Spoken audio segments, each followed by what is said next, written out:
Bank Indonesia di zaman Orde Baru berbeda dengan zaman setelah IMF masuk hingga saat ini. Kita semua tahu IMF masuk sejak awal reformasi dan sampai sekarang giginya menancap dengan tajam sampai tidak satu pun berani bertindak lain selain dari melaksanakan perintah sabda World Bank dan IMF tersebut. Inilah untungnya bukan orang seperti Bosman yang sontoloyo ini, yang deso, yang otaknya cetek mengelola negara ini. Dari awal saya mengatakan untuk mempermudah ekonomi Indonesia berdaulat, maka paling enak adalah bidang moneter dan fiskal satu suara. Jadi Bank Indonesia akan dijadikan Dirjen Moneter di bawah Kementerian Keuangan. Ini gila ya? Ya iyalah gila. IMF marah, World Bank marah. Ya iyalah, Indonesia nanti dicap anak nakal pastinya. Lalu apa yang dilakukan dengan kendali di bawah satu panji Kementerian Keuangan tersebut? Indonesia kendali atas rupiah, i-rupiah, menerbitkan sovereign wealth fund, printing money berbasis proyek, semua dalam satu komando. Saya suka gaya Narendra Modi, Perdana Menteri India, dengan Menteri Keuangannya, yaitu Arun Jaitley.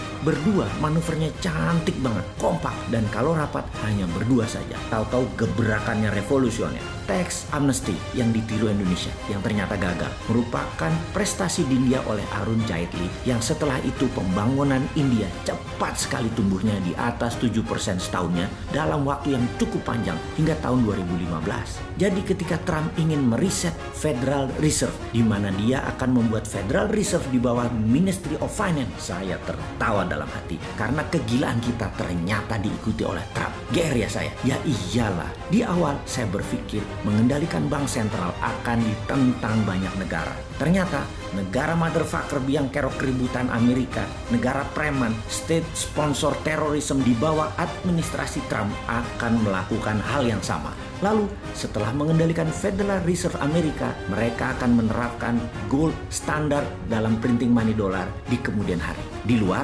aset hutang negara-negara peminjam IMF dalam tanda petik yang tetap menjadi underlying printing dolar. Ada dua lapis sekarang dolarnya jaminannya. Satu, aset hutang negara peminjam IMF.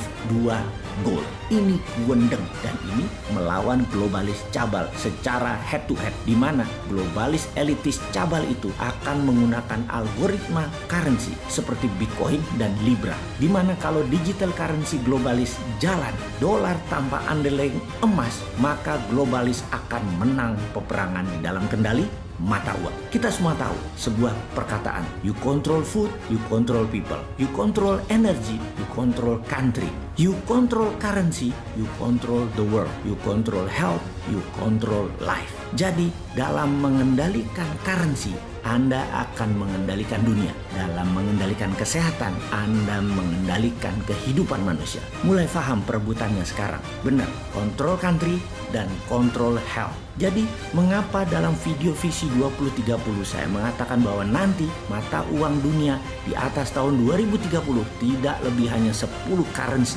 Itulah mengapa kita mempromosikan i-rupiah dan rupiah berbasis emas sekarang. The time is now. Gregetan banget ketika banyak yang masih nggak paham permainan dunia yang kita, Indonesia, bisa bermain di tengahnya dan menjadi pemimpin. Bukan menjadi follower apa maunya negara besar. Sulit sekali untuk percaya pada kekuatan bangsanya ya. Sulit sekali usulan keempat yang kita usulkan, Tiara, dari seorang Sontoloyo ini diterima. Puluhan sudah saran yang selalu ditambahkan karena jika diberikan semua, kelolotan nggak bisa nelen pejabatnya.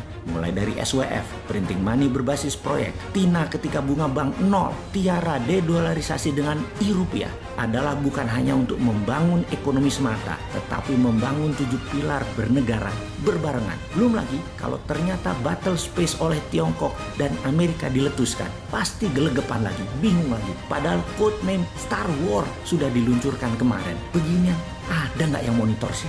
Makanya usulan i-rupiah berani dikerjakan dong. Kita susul mereka di tikungan.